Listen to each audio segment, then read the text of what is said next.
नमस्कार, सत श्री अकाल आदाब।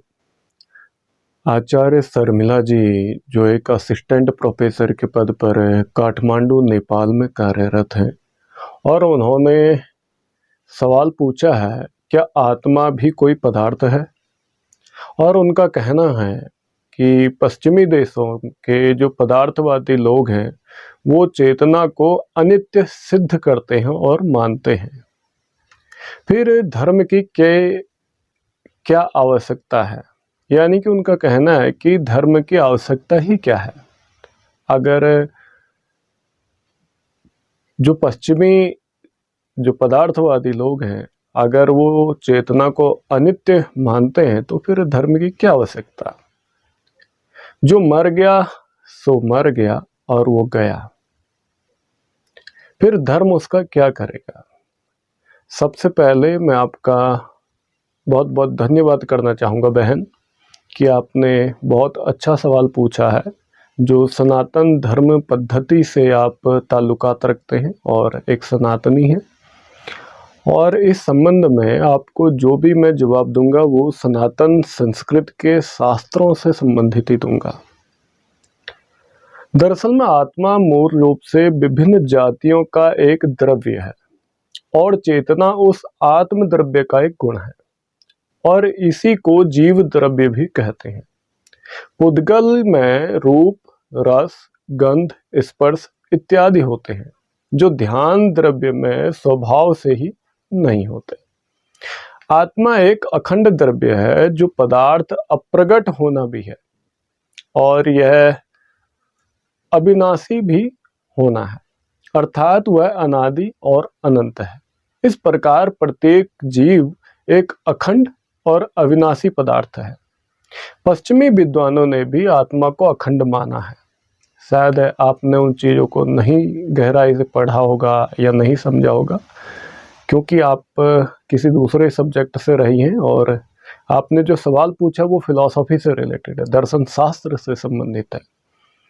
और इस बात के मानने के लिए, अर्थात यानी कि इस बात को समझाने के लिए मुझे आपको बहुत से लोगों को ये समझाना चाहिए और आप लोगों को ये ज्ञात भी होगा कि अनुभव संबंधी विभाग और अंश अलग अलग पदार्थ नहीं है, जबकि एक ही द्रव्य या फिर पुरुष यानी कि सत्ता के एक देश भाव है और यह मस्तिष्क का कोई भाग नहीं है और न ही कोई पौद्गलिक है यानी कि पुद्गल, बल्कि सभी पौद्गलिक पदार्थों से यह कारणवश अलग भी है क्योंकि यह व्यक्तिगत गुण से भी भूषित है और उस पर भी आकाश के बहुत से प्रदेशों से कर्तव्य परायण होता है, अर्थात मस्तिष्क के विभिन्न स्थानों से जिनमें चेतना संबंधी कार्यवाही प्रत्येक क्षण मात्र में चालू रहती है।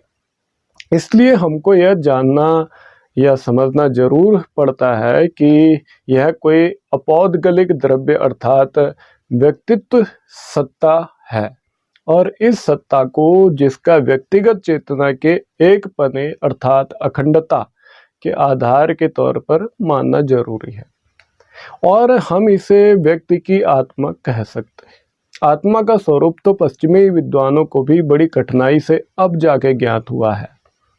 इसे तो भारत के ऋषि महात्मा हमेशा से जानते आए हैं, क्योंकि वो जानते हैं, उन्होंने बहुत गहरे गहरे प्रयोग किए हैं और उन्होंने इसको समझा, देखा और जाना।